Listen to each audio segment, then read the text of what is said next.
दर्शकों ब्रेक तो बाद तुहाडा स्वागत है जी। डॉक्टर साहब साडे कोल फेसबुक मैसेज आए हैं तो साडा पहला फेसबुक मैसेज लक्ष्मण लहर जी का जर्मन तो आया है। ये लिखते हैं, डॉक्टर साहब सत श्री अकाल। मैं रोज़ TV 84 देखता हाँ, मैनू इस प्रोग्राम च बहुत कुछ सीखण नूं मिलदा है। अज मैं बहुत ही गंभीर मसले ते कुछ कहना चाहता हाँ। पंजाब विच साडे ही पंजाबी थोड़ी बोलते हैं अते हिंदी ज़्यादा बोलते हैं। मेरे नाल बहुत वारी होया। मैं सोचता हाँ कि क्यों साडे लोग हिंदी बोलना चाहते हैं तो अंग्रेज़ी भी बोलते हैं। तो मैनू सब नालों ज़्यादा दुख उन्हां पंजाबी गायकों नूं देख के हुंदा है जो घटिया शब्दावली अते लचरपुणे का प्रचार करते हैं।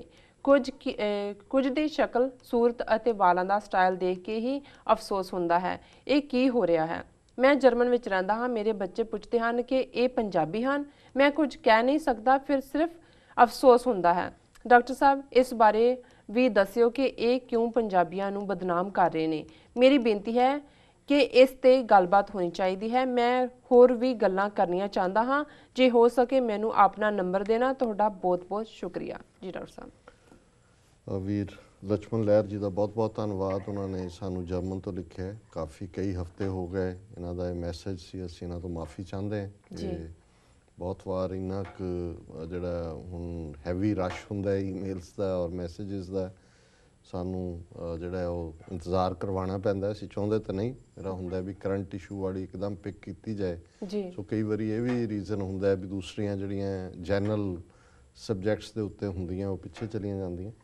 उन्होंने एक ही इशू के उत्ते कि भी घरां दे विच पंजाबी ना बोलना, और इस हवाले नाल उन्होंने गायकों का विशेष जिक्र किया है कि उन्हों दियां शक्लां भी बहुते तो कई बारी ऐं लगदे हुंदे ने जिवें किसी चिड़िया घर का कोई पिंजरा खुल गया। जे तुसीं देखो ना नेड़े आके उन्होंने देखो ध्यान नाल, फिर पता लगता भी ये बंदे ने, तो लगता भी कोई पिंजरे चो खुल गया। वालों के स्टाइल और जो भी बने होंगे ने, और अनफॉर्चुनेटली क्योंकि बहुत सारिਆਂ ਦੇ ਲਈ ਅੱਜ वही रोल मॉडल बन गए, उन्होंने आईकॉन ने। और फिर उस तरह ही जे उन्होंने का गंजा है तो वो भी गंज हुई होंगी है, जो उन्हें ऐ तारां की तरह खड़ा किए वाल, बाकी भी कल्चर उस किस्म का तुरया होंगे जी। और अनफॉर्चुनेटली इस सारे नाल फिर वो जिहड़े सिख सिंबल ने बड़ा खंडा बनाया, किसी ने डोले ते बनाया, किसी ने पिठ ते बनाया, और एक दो गाने भी जिहड़े ने वो गा देणगे सिखां दे नाल जां संघर्ष नाल संबंधित भी, तो बाकी फिर सारा कुछ वो चलता है जिवें कि भी ये सारा कुछ एक्सैप्टेबल होए।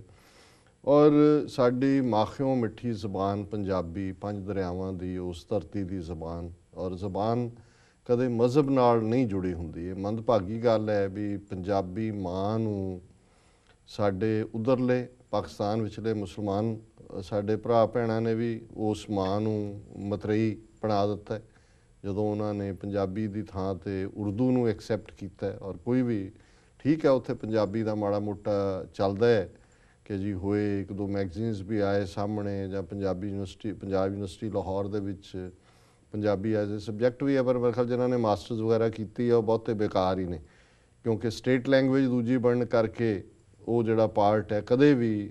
और एक ट्रेंड है कि भी मैं और देखते हैं जोड़े साढ़े कुछ पाकिस्तानी पंजाबी परिचित परिवार भी ने कि वो बड़ी सोहनी पंजाबी बोल रहे होणगे साढ़े नाल, जो बच्चों वाल मुड़ते हैं तो फिर वो हिंदी उर्दू शुरू कर देंगे हैं। सो मतलब एक इस किस्म का कॉम्पलैक्स जिस जबान दे विच वारिस शाह वर्गा जिहड़ा बुल्ले शाह वर्गा, और जिथे माखियों मिठे कलाम भावें वो सूफियां दे ने, और गुरु ग्रंथ साहब की बाणी तो जिहड़ी है वो तुहानूं उन्हां डिवाइन उचाइयां ते लै जांदी है। बाबा फरीद और उत्थे रहिंदे हैं उन्होंने ईवन अज तो 700 साल पहलां भी बेशक किसी का ओरीजन कोई ईरान चो आया सूफी सी, कोई मिडल, पर पंजाब की धरती ते आके उन्होंने पंजाबी का इस्तेमाल किया। इधर साडे हिंदू भरा भैणां 1951 तो ही मुनकर हो गए, हिंदी जिहड़ी है वो अपनी माँ बोली दस्सिया और पंजाबी बोल के लिखाते सी। फिर नाल कहना देखो भैन जी हमने वाह वाह हिंदी सीख ली है, हम तो लौडे वेड़े दाल धर देते हैं, हौली हौली रीझती रहती है।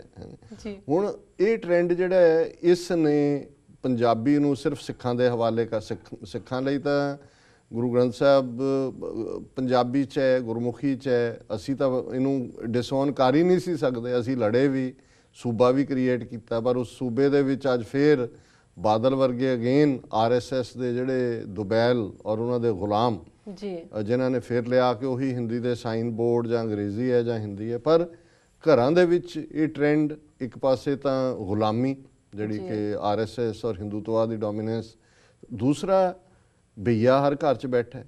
ਹੁਣ ਹੁੰਦਾ ਇਹ ਹੈ ਵੀ ਇੱਥੇ ਆ ਕੇ ਜੇ ਤੁਸੀਂ ਕਿਸੇ ਗੋਰੇ ਦੇ ਜਾਂ ਦੂਜੇ ਕਰਦੇ ਹੋ, ਤੁਸੀਂ ਉੱਥੇ ਅੰਗਰੇਜ਼ੀ ਸਿੱਖਦੇ ਹੋ। ਜਿੰਨੇ ਕੁ ਵੀ ਕੰਮ ਵੀ ਕਰਨਾ ਜਿਨ੍ਹਾਂ ਨੇ, ਭਾਵੇਂ CNA ਲੈਵਲ ਦੇ ਉੱਤੇ ਲੋਅਰ ਨਰਸਿੰਗ ਜੌਬ ਵੀ ਹੁੰਦੇ ਨੇ ਕੇਅਰ ਟੇਕਰਸ ਦੇ, ਉਹ ਜਾ ਕੇ ਉੱਥੇ ਤੁਸੀਂ ਉਹਨਾਂ ਦੀ ਜ਼ਬਾਨ 'ਚ ਗੱਲ ਕਰਦੇ।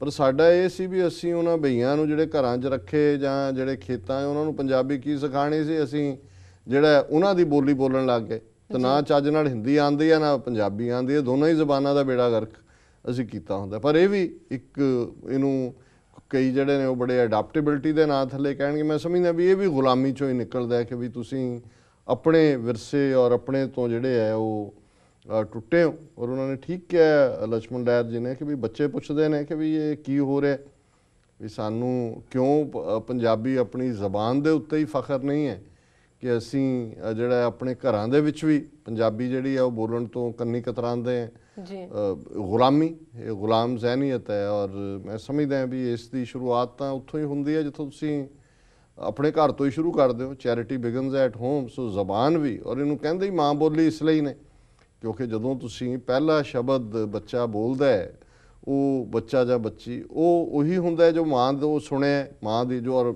ਉਹੀ ਜਿਹੜੀ ਤੁਹਾਡੀ ਮਾਂ ਬੋਲੀ ਆ ਉਹੀ ਤੁਹਾਡੀ ਬੋਲੀ ਹੁੰਦੀ ਹੈ ਜੀ। ਪਰ ਜੇ ਹੁਣ ਉਹੀ ਉਸ ਲਈ ਸਾਡੇ ਮਨ ਦੇ ਵਿੱਚ ਕੋਈ ਚਾਅ ਨਹੀਂ ਹੈ, ਕੋਈ ਰਿਸਪੈਕਟ ਨਹੀਂ ਹੈ, ਇਹ ਨਹੀਂ ਹੈ। ਬਾਹਰਲੇ ਮੁਲਕਾਂ 'ਚ ਇਸ ਗੱਲ ਦੀ ਚੰਗੀ ਗੱਲ ਹੈ ਵੀ ਪੇਰੈਂਟਸ ਐਕਸਟਰਾ ਟਾਈਮ ਲਾ ਕੇ ਹਰ ਗੁਰਦੁਆਰੇ ਦੇ ਨਾਲ ਪੰਜਾਬੀ ਸਕੂਲ ਨੇ, ਬੱਚਿਆਂ ਨੂੰ ਲੈ ਕੇ ਆਉਂਦੇ ਨੇ। ਉਹਨਾਂ ਦੀ ਚਾਹਨ ਹੈ ਕਿ ਬੱਚੇ ਬੱਚੀਆਂ ਜਿਹੜੇ ਨੇ ਉਹ ਪੰਜਾਬੀ ਸਿੱਖਣ, ਸਿੱਖੀ ਨਾਲ ਜੁੜਨ, ਜਿਹੜਾ ਇੱਕ ਵੈਲਕਮ ਟ੍ਰੈਂਡ ਹੈ। ਪਰ ਪੰਜਾਬ ਦੇ ਵਿੱਚ ਇਹ ਟੋਟਲ ਰਿਵਰਸਲ ਹੈ। ਜਿਹੜੇ ਸਕੂਲ ਨੇ ਉਹਨਾਂ ਦੇ ਵਿੱਚ ਫਾਈਨ ਹੁੰਦਾ, ਤੁਸੀਂ ਹਿੰਦੀ ਅੰਗਰੇਜ਼ੀ ਬੋਲ ਸਕਦੇ ਹੋ, ਪੰਜਾਬੀ ਬੋਲੀ ਨਹੀਂ ਤਾਂ ਫਾਈਨ ਹੁੰਦਾ। ਫਿਰ ਉਹਨਾਂ ਬੱਚਿਆਂ ਦੇ ਪੇਰੈਂਟਸ ਨੂੰ ਸਕੂਲਾਂ ਵਾਲੇ ਕਹਿੰਦੇ ਨੇ ਜੀ ਘਰਾਂ 'ਚ ਇਹਨਾਂ ਨਾਲ ਹਿੰਦੀ ਜਾਂ ਅੰਗਰੇਜ਼ੀ ਬੋਲੋ, ਜੇ ਘਰ 'ਚ ਨਹੀਂ ਬੋਲੋਗੇ ਤਾਂ ਇਹਨਾਂ ਨੂੰ ਆਏਗੀ ਨਹੀਂ ਲੈਂਗੁਏਜ ਚੰਗੀ ਤਰ੍ਹਾਂ। ਸੋ ਇਹ ਇੱਕ ਬੜੀ ਇੱਕ ਪਲੈਨਡ ਮੁਹਿੰਮ ਦੇ ਥੱਲੇ ਸਾਨੂੰ ਆਪਣੀ ਜ਼ਬਾਨ, ਧਰਮ, ਵਿਰਸਾ, ਸਾਡੀ ਧਰਤੀ, ਉਹਨਾਂ ਸਾਰਿਆਂ ਤੋਂ ਹੀ ਜਿਹੜਾ ਹੈ ਉਹ ਮਹਿਰੂਮ ਕੀਤਾ ਜਾ ਰਿਹਾ। ਸੋ ਇਹਨਾਂ ਦਾ ਲਛਮਣ ਲਹਿਰ ਜੀ ਦਾ ਬਹੁਤ ਬਹੁਤ ਧੰਨਵਾਦ, ਉਹਨਾਂ ਨੇ ਸਾਨੂੰ ਲਿਖਿਆ। ਜੀ ਡਾਕਟਰ ਸਾਹਿਬ ਵੇਲਾ ਵੀ ਹੋ ਗਿਆ ਬ੍ਰੇਕ ਤੇ ਜਾਣ ਦਾ। ਵਿਊਅਰਸ ਤੁਸੀਂ ਇਸ ਤਰ੍ਹਾਂ ਬਣੇ ਰਹੋ, ਮਿਲਦੇ ਹਾਂ ਛੋਟੇ ਵਕਤ ਤੋਂ ਬਾਅਦ।